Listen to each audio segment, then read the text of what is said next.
The MLB is terrified of what we are witnessing, and that is the fact that Francisco Lindor is simply excellent. He is great at baseball, and he is the anchor of this New York Mets team, and most certainly should be captain of the team. I reiterate that he should be the captain of this squad. He's been the best player on this team, at least to date, because Juan Soto has been struggling in particular, but he's incredible. He displays leadership. He displays what it takes to be a captain, and we'll dive into all of this and a good deep dive on Francisco Lindor in today's video, so stay tuned only on Mets Digest. I'm your host today, Mike Duda, and as always, I like to start off with some statistics, and today's stat is that 73.6% of you that watch these videos are not subscribed, so please do me a favor, hit that free subscribe button. That way we can bring content to you about the amazing. So, without further ado, let's talk Francisco Lindor, and I think the place to start is the statistics when you talk about Lindor.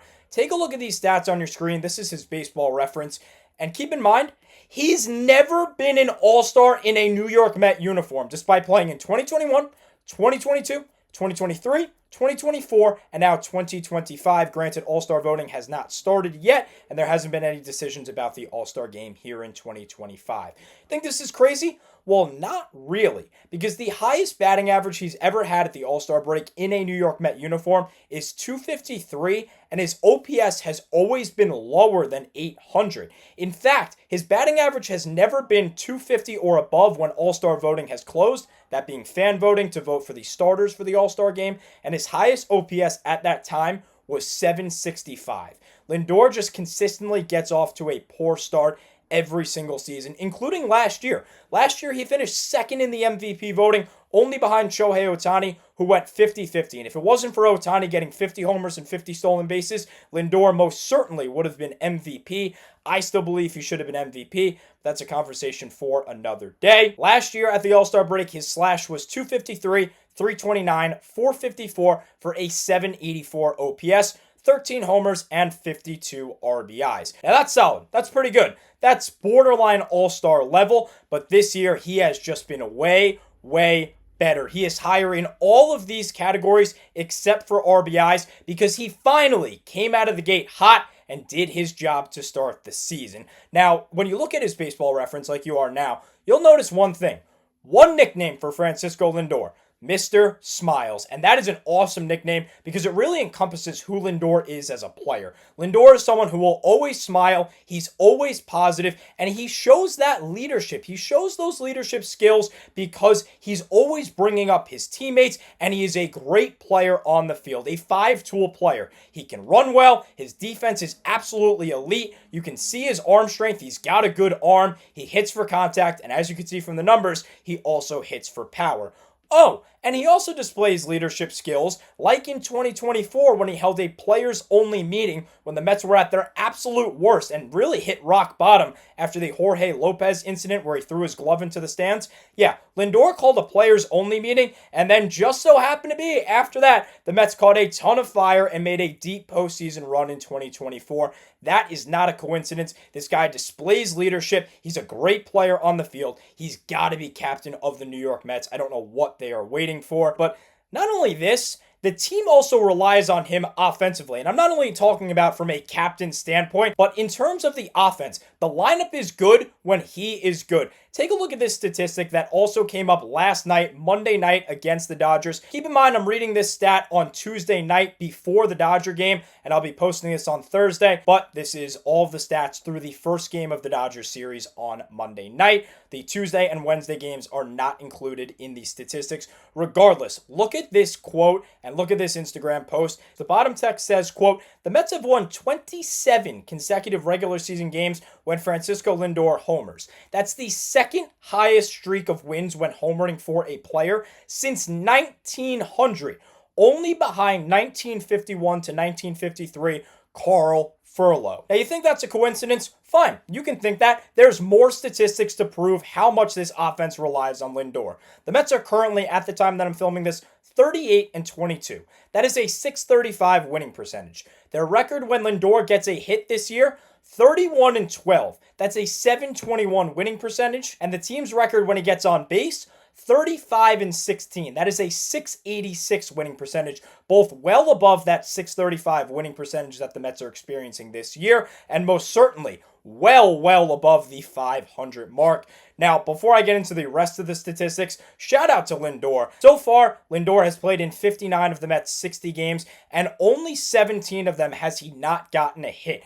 That is 73% of the games that he plays that he is recording a hit, and only 9 of those games has he not gotten on base. That means he gets on base about 85% of the games he plays in. Fantastic year so far for Lindor. This most certainly should be his first All-Star appearance in a Met uniform. But like I said, that the Mets rely on him offensively, and they do well when he does well. The reverse is most certainly also true. This, I believe, is a picture back when Lindor and Javi Baez and Kevin Pillar were doing the thumbs down to the fans. This is Lindor, obviously angry. This is the one of maybe 2 or 3 photos that are out there of Lindor actually being upset and not smiling, which is just crazy. Shows how happy he is as a player. But like I said, the opposite is also true. When he struggles, the Met offense struggles. So far this year, when Lindor has not recorded a hit, the Mets are only 7-10. That's a .412 winning percentage and below the 500 mark when the team overall is well above that 500 mark.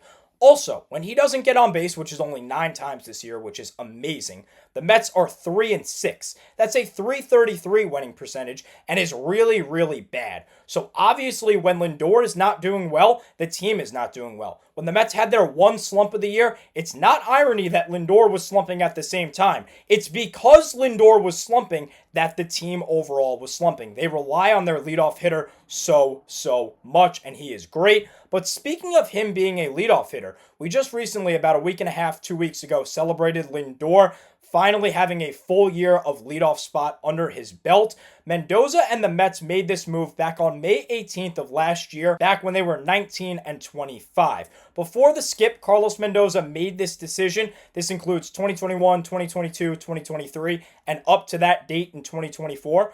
Lindor's slash as a Met was .248, .330, .439, good for a .769 OPS, and he averaged 95.5 RBIs per 162.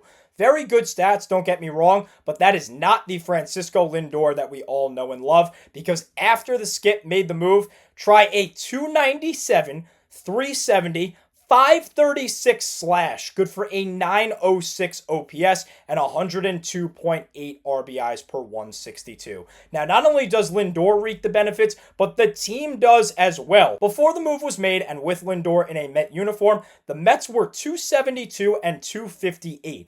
That is a .513 winning percentage.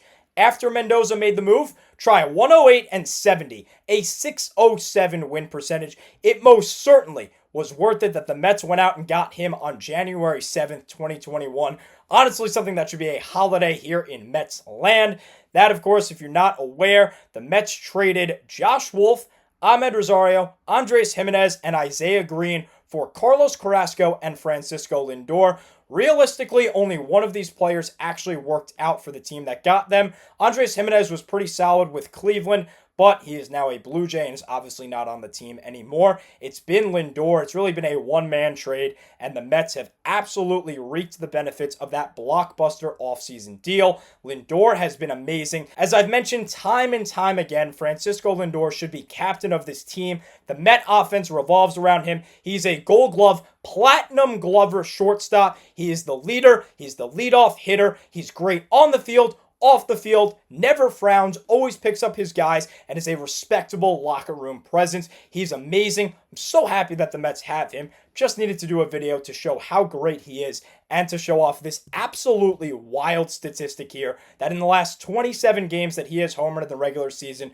the New York Mets have won. As I've stated, the Mets offense revolves around this guy, and when he is hot, this team is also hot. Hopefully he can get an All-Star nod this year. He absolutely deserves it for the first time in a Met uniform, and hopefully he continues this absolute tear and can be in the MVP conversation once again. But unfortunately, that's all the time I have for you today. As always, thank you so much for watching, and let's go Mets!